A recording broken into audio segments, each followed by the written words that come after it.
ដាយអើយសែនស្ដាយដួងចិត្ត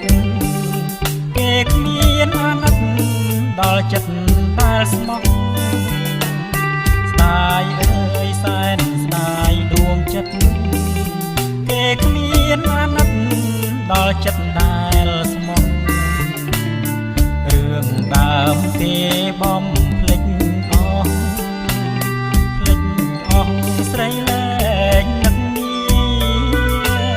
ទ្រូងអើយអើយទ្រូងកំព្រា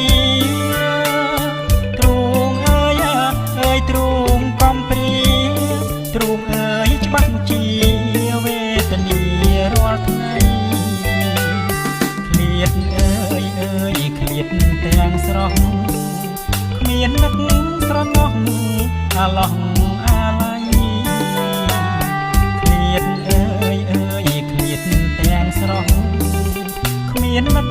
ស្រណោះអាឡោះអាឡៃឃ្លាតទៅមានសង្សារថ្មីមានថ្មីក្បត់ចិត្តស្នេហា